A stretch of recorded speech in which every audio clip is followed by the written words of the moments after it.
تو آج ہم بات کر رہے ہیں ASI یعنی اسسٹنٹ سب انسپیکٹر کے فزیکل ٹیسٹ کی، خاص طور پر اس کی تیاری کیسے کی جائے۔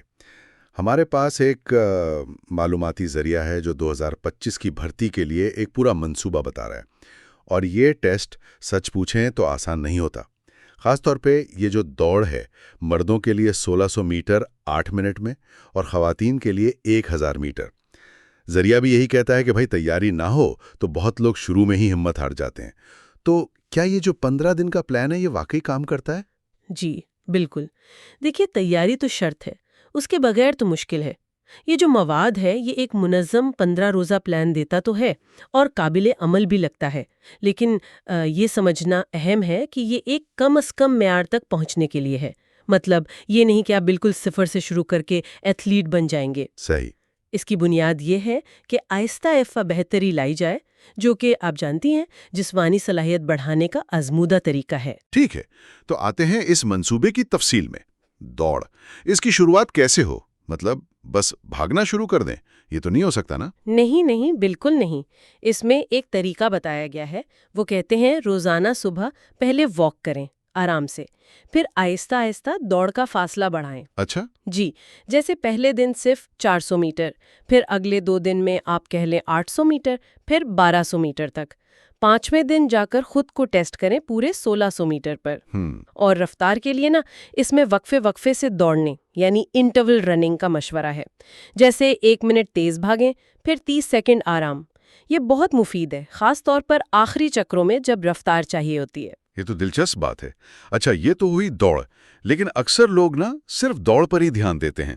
جسمانی طاقت کا کیا اس بارے میں بھی کچھ ہے اس مواد میں؟ یہ غلطی تو بہت عام ہے ویسے۔ جی ہاں، اور یہ بہت اہم نکتہ ہے۔ مواد اس پر بالکل واضح ہے۔ صرف ٹانگیں مضبوط ہونے سے کام نہیں چلے گا۔ وہ کہتے ہیں دوڑ کے ساتھ ساتھ پش اپس، اسکواٹس، پلینک اور برپیز جیسی ورزشیں لازمی شامل کریں۔ لازمی؟ جی، یہ مجموعی طاقت اور جسے ہم کہتے ہیں نا اسٹیمنا، برداشت، وہ بڑھاتی ہیں، جو پورے ٹیسٹ کے لیے ضروری ہے۔ برپیز؟ مجھے یاد ہے مواد میں اس کا ذکر ایسے کیا گیا جیسے کوئی اسکول کی سزا ہو۔ اچھا چلیں، ورزش تو ہو گئی، لیکن جسم کو چلانے کے لیے ایندھن اور آرام بھی تو چاہیے۔ خوراک اور نیند، اس بارے میں کیا ہدایات ہیں؟ جی، اس پر بھی کافی عملی مشورے ہیں۔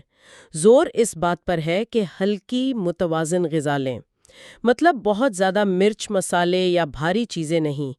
پانی زیادہ پئیں۔ ٹھیک۔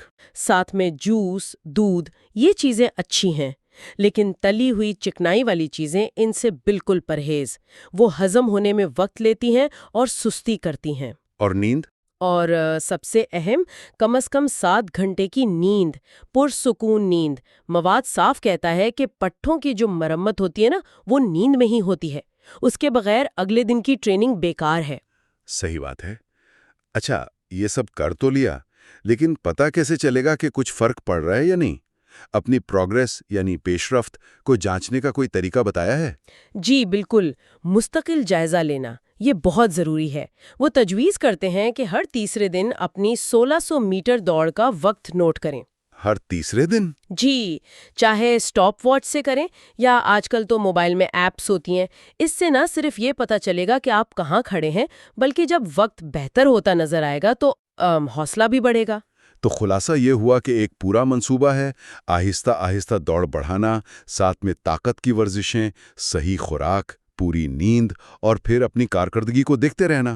اگر اس پر مستقل مزاجی سے عمل کیا جائے تو ASI فزیکل ٹیسٹ میں کامیابی مشکل نہیں رہتی۔ بالکل یہی بات ہے۔